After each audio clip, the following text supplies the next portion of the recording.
So good afternoon, everybody, and firstly, thank you to Kat and Victoria for inviting me along today.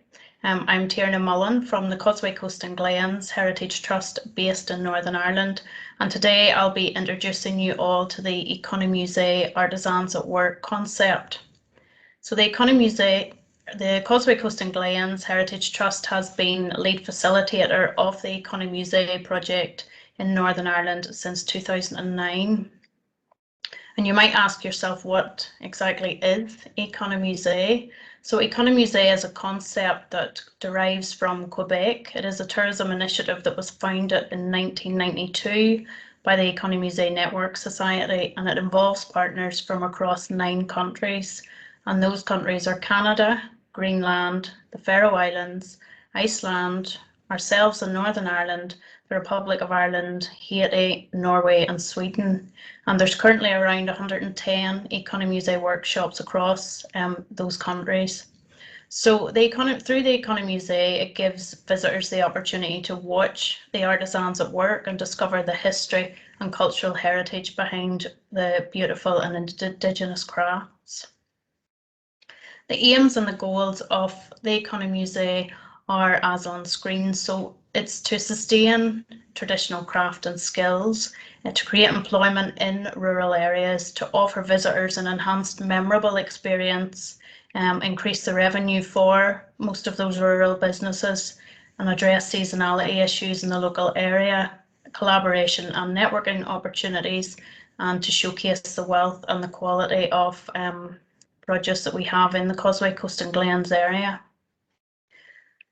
So an Economusee is really each of these 5 things listed on screen. The initiative enables artisans to promote and grow their traditional craft skills, interact with the local communities, and also create job opportunities, particularly in the rural areas.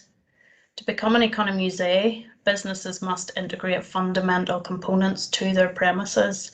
So these are a welcome area, a workshop where the visitors can actually see the artisan at work, an interpretation space, and a retail area. So we currently have 11 unique Economusee workshops along the Causeway Coastal route in Northern Ireland, so you can see them all pinpointed on screen. So at each of the workshops, visitors not only take away a product, but they also take away a memorable experience. And the 11 workshops are open all year round. And the nice thing about them is that they can always tailor the groups, whether they're individual or group tours and everything. And each Economusee artisan has their own story to share. And normally we work with them in partnership to illustrate their story through storyboards throughout each of their workshops, and that captures the entire journey, the history, the craft and the skill, as well as the inspiration behind the business, most of which are small rural family businesses. So this is just some examples. I know they are quite small, but a number of the storyboards that we have installed in some of the workshops.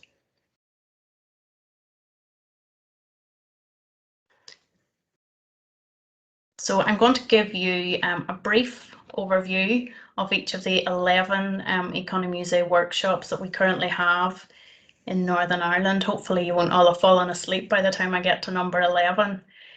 So first up we have Broider Gold rapeseed oil. Some of you may be familiar with this product. So they were launched as an Economusee in February 2013, and they're a rural family business based in Limavady. Upon arrival to the Broider Gold workshop, visitors will uncover the process that's involved in the production of the award-winning rapeseed oil. They can see the oilseed rape transformed into the golden liquid and take a wander through the exhibition area to explore the historical connection to the Broider hoard and learn a bit more about the inspiration behind the family business. We then have Scullion Hurl's Economusee. So again, he was launched in April 2013, and he's located in a very small village called Lochgill. And again, it's a family-run business. It was started with his father maybe over 40 years ago, and then Michael took on the role. So he specialises in handcraft hurling sticks, and visitors can actually go into the workshop, watch Michael handcrafting a hurl from start to finish. Again, they can explore the exhibition area to learn all about the history of the sport and the process involved in producing a scullion hurl, and they can hear the story behind the family business, and some of them can even try a hand at making their own hurl, which has been an experience for few. Then we have Steenson's Jewellers. So again, another Economusee launched in 2013, and they're located in Glenarm. Again, it's a family business owned by Brona Steenson. So visitors will also learn about the art of jewellery making, the rich historical design heritage, the origins of all the gemstones, and then the link to the American TV hit series Game of Thrones and much more. We then have Ursa Minor Bakehouse Economusee. So they were launched in 2017, and they're a husband and wife team located in Ballycastle. So the duo founded Ursa Minor Bakehouse in 2014, and they produce handcrafted bread and patisserie, and they offer baking workshops within their much sought after cafe. We then have Hillstown Brewery, launched in 2017 again, and it's a working family farm again in a rural area, and it's owned by the Logan family.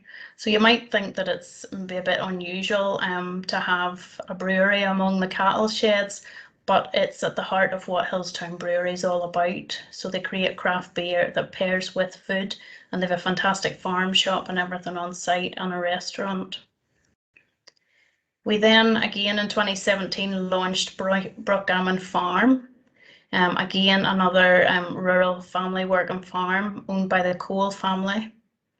And they offer a range of farm tours and seasonal classes and workshops, which fully explore farming, food production, and sustainable rural skills.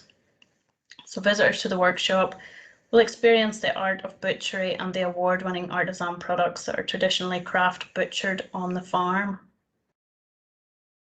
We then have North Coast Smokehouse, launched in 2019. Again, they're located in Ballycastle, and they're owned by Rory and Melanie. So Rory and Melanie invite visitors to the smokehouse to experience the traditional craft of food smoking, and Rory also holds a number of workshops throughout the year that people can go along and smoke their own food. We then have Hot Milk Forge, again launched in 2019. So Hot Milk Forge is a blacksmith and bladesmithing school.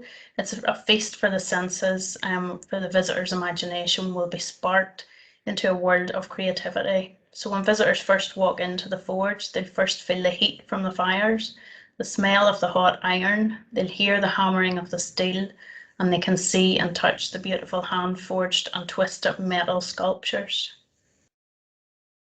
We then have Audrey Kyle Art. Audrey was launched in 2019. She's a watercolour artist based in Island Magee, and she offers art experience workshops suitable for all abilities, for those just wishing to have some fun with watercolour paints in a unique and relaxing environment.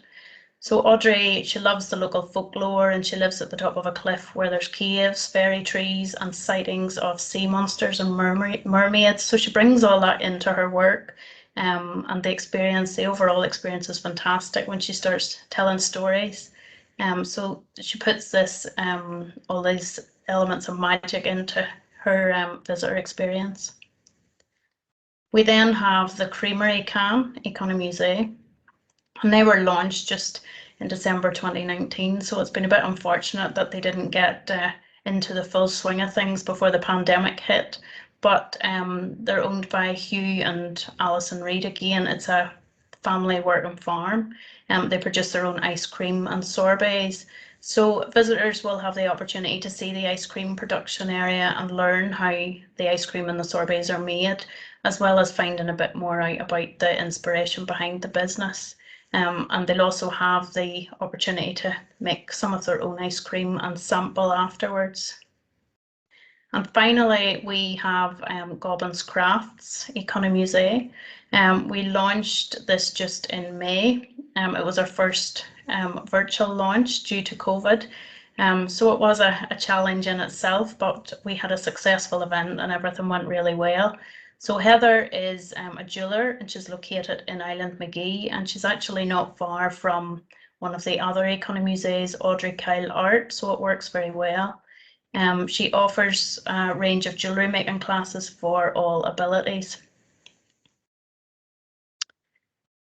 So like everything, there's always some challenges to come up against. So some of the challenges for Economusee in Northern Ireland specifically is around funding, branding recognition. Some of the level of digital marketing skills within the artisan network needs to be improved here in Northern Ireland. The communication between the Economusee Network Society and the artisans across the entire network. Limited resources for marketing. Need for artisans to use the Economusee tag and hashtags more on social media to raise awareness of the branding. And at the minute, the International Economusee website is outdated and it's due to be renewed this summer. And then last but not least, the COVID-19 restrictions. So funding has enabled us to support and deliver on the identified needs and sustainability of the Causeway Coast and Glens area for a number of years now by developing and launching the Small Rural Businesses as Economusee. So in 2009 to 2018, we were fortunate to have 3 phases of funding from the Northern Periphery and Arctic Area programme. And this was also match funded with the local councils and Tourism NI. We still do receive an element of funding from the 2 councils and Tourism NI, but obviously it's very small in comparison to what the EU pot was like. So funding programmes such as the Northern Periphery and Arctic Area programme, they set out clear aims which are embedded in sustainability. They state that it's the programme's vision to help to generate vibrant, competitive and sustainable communities by harnessing innovation, expanding the capacity for entrepreneurship and seizing the unique growth initiatives and opportunities of the Northern and Arctic regions in a resource efficient way. So holding our hands up, sustainable practices has not always been part of the Economusee selection criteria for assessing the artisan businesses that are seeking to join the network. However, the Economusee Network Society is currently producing proposals that will implement a sustainability commitment scheme across the entire Economusee network. So it's anticipated that artisan businesses internationally will formalise their sustainability commitment through certification to an internationally recognised sustainable tourism standard.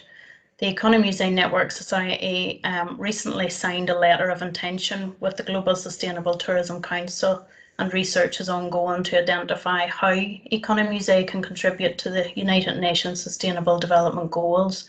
Until recently, there has been little connection with those goals. So the Economusee Sustainable Practices is directed by the 2020 to 2023 Economusee Network Society International Strategic Plan, and more specifically, it would be Axis 6, which is entitled Building on Sustainable Tourism as a Strategic Positioning. By improving the sustainability across the network, it will not only strengthen the opportunities, but will also increase the value and the benefits of being an Economusee artisan in the future.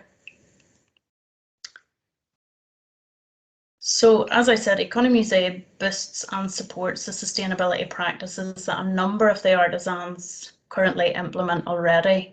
So on screen, some of the examples are the sourcing of local supplies, renewable energy practices, reducing waste, sustaining an income and being resilient, economic growth, providing employment in rural areas, sustaining those traditional crafts and skills, and most of them act as a community hub within their own area.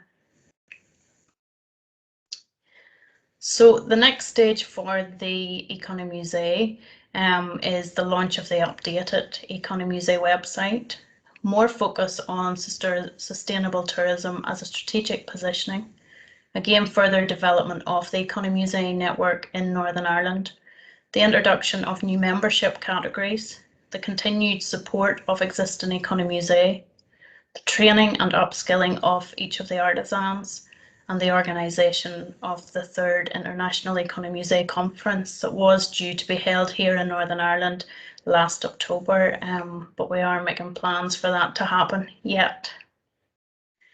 So I just want to thank you for your time today. My contact details can be found on screen, so feel free if you want to get in touch at any time. You can see the links to the various social media pages and websites relevant to the Economusee project. That was a very quick overview of the project, so if anybody has any questions, I'm more than happy to answer. Thank you.